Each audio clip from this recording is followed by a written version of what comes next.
Sebelum melakukan proses pengambilan darah pada ayam, kapas dibasahi dengan alkohol terlebih dahulu. Kemudian kapas dioleskan pada saluran vena ayam agar terlihat jelas. Lalu jarum suntik diambil dan ujung jarum suntik dikencangkan. Kemudian saluran vena brachialis disuntik dengan jarum suntik dan jarum suntik ditarik perlahan agar darah masuk ke dalam jarum suntik. Setelah darah yang dijadikan sampel memenuhi jarum suntik, maka sampel darah dipindahkan ke vakum tube.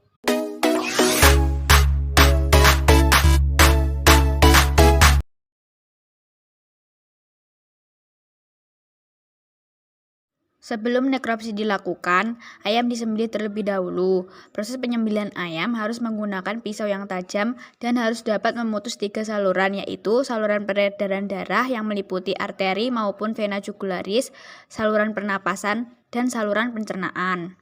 Ayam yang telah disembelih diletakkan pada meja yang sudah diberi alas plastik. Kemudian bulu ayam dibasahi dengan air, terutama di bagian dada dan perut.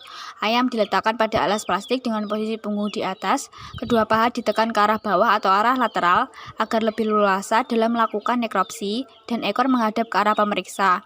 Selanjutnya dapat dilakukan nekropsi. Pertama, pemeriksaan permukaan tubuh atau kulit ayam. Bulu ayam disebabkan secara bergantian menyeluruh ke semua permukaan tubuh.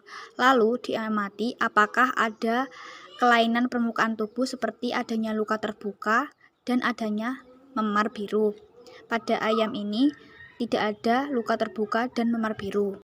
Kedua, pemeriksaan kaki. Kaki ayam diamati, lalu amati apakah ada kelainan seperti berwarna pucat atau biru, adanya luka, maupun adanya pembengkakan.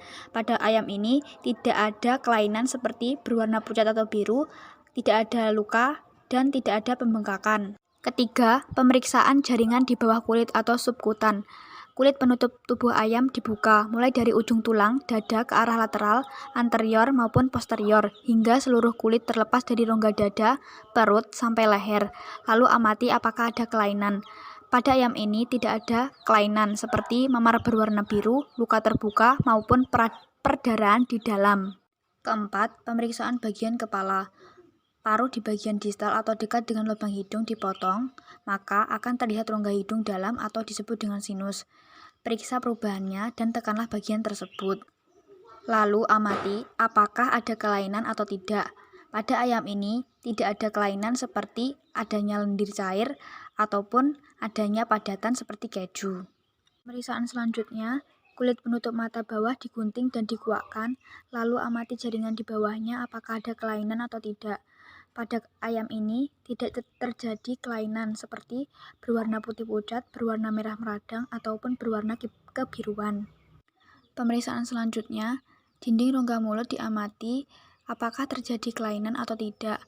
Pada ayam ini tidak terjadi kelainan, baik terdapat bintik-bintik kecil ataupun peradangan warna merah. Pemeriksaan selanjutnya yaitu gunting bagian mulai pertemuan rongga mulut atas dan bawah menuju ujung tenggorokan atau laring. Lalu amati bagian permukaan laring apakah ada kelainan yang terjadi atau tidak. Pada ayam ini tidak terjadi kelainan, baik bengkak merah atau radang, adanya luka maupun adanya bintik-bintik putih. Pemeriksaan selanjutnya yaitu pada trakea dengan menguakkan kulit maupun jaringan daging yang menutupi trakea. Lalu amati apakah ada kelainan atau tidak. Pada ayam ini tidak terjadi kelainan, baik merah meradang maupun meradang dan terdapat darah. Selanjutnya, pemeriksaan pada otak dengan cara menggunting tulang tengkorak atau pembungkus otak. Lalu amati apakah terjadi kelainan atau tidak. Pada ayam ini tidak terjadi kelainan, yaitu seperti adanya pendarahan. Kelima, pemeriksaan otot yang menopang sayap dan kaki dengan menguakkan jaringan yang menutupi otot tersebut. Lalu amati apakah ada kelainan atau tidak. Pada ayam ini tidak terjadi kelainan seperti otot nampak membesar. Keenam, pemeriksaan persendian dengan menggunting dan menguakkan jaringan yang menutupi persendian kaki dan sayap. Lalu amati apakah ada kelainan atau tidak, seperti pendarahan. Pada ayam ini tidak terjadi kelainan seperti pendarahan. Ketujuh, pemeriksaan rongga perut. Otot yang menutupi rongga perut dibuka dengan menggunting dari otot dasar rongga dada ke arah bawah atau dasar, baik sebelah kiri maupun kanan. Lalu, periksa isi yang nampak di permukaan di antara organ yang ada di dalam rongga perut. Apakah ada kelainan atau tidak? Pada ayam ini tidak terjadi kelainan, baik penuh cairan bening, penuh cairan putih kekuningan, maupun terdapat padatan seperti keju. Kedelapan, pemeriksaan rongga dada. Otot daging dari tulang sternum atau ujung tulang dada ke arah bawah atau lateral digunting. Potong tulang iga ke arah tulang leher dengan gunting yang kuat dan tajam. Dipotong pada bagian tulang yang lunak atau costochondral, lalu kuakkan bagian tersebut. Maka akan terlihat permukaan rongga dada. Lalu amati apakah terjadi kelainan atau tidak. Pada ayam ini tidak terjadi kelainan. Kesembilan, pemeriksaan hati. Hati dan kantong empedu dikeluarkan dengan memotong alat penggantungnya yang menempel pada duodenum. Lalu, amati apakah ada kelainan. Pada ayam ini tidak terjadi kelainan, baik seperti perubahan warna, pembengkakan, maupun ditekan rapuh. Ke-10, pemeriksaan saluran pencernaan. Batas antara tembolok dengan proventriculus dipotong, diangkat, dan ditarik dengan hati-hati. Lalu alat penggantung bagian usus juga dipotong dan diangkat mulai dari proventriculus hingga anus. Lalu amati apakah ada kelainan dari saluran pencernaan tersebut. Pada ayam ini terdapat kelainan pada saluran pencernaan, khususnya pada usus besarnya. Di bagian luar usus besar terdapat benjolan kecil seperti balon kecil-kecil, namun tidak sampai terjadi pendarahan. Sedangkan organ-organ dari saluran pencernaan yang lain itu tidak terjadi kelainan atau normal. 11. Pemeriksaan jantung. Jantung dilepaskan dengan memotong saluran jantung, lalu diamati apakah terjadi kelainan atau tidak. Pada ayam ini tidak terdapat kelainan. Ke-12, pemeriksaan limpa. Limpa dilepas dengan cara digunting, lalu diamati apakah terjadi kelainan atau tidak. Pada ayam ini tidak terjadi kelainan, baik ukurannya yang membesar maupun warnanya yang pucat. Ke-13, pemeriksaan organ reproduksi. Organ reproduksi ayam betina diangkat organnya dengan cara digunting pertautannya, lalu amati apakah ada kelainan.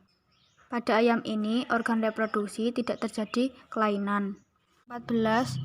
Pemeriksaan bursa fabricius.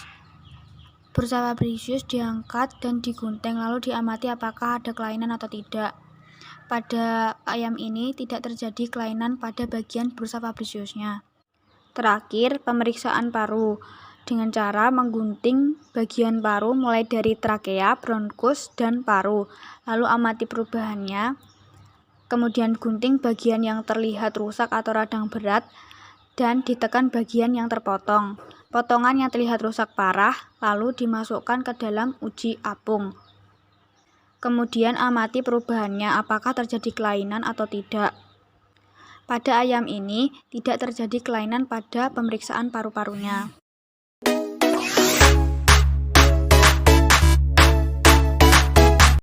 Selanjutnya, saya akan menjelaskan mengenai vaksinasi pada unggas, khususnya ayam. Nah, vaksin itu apa?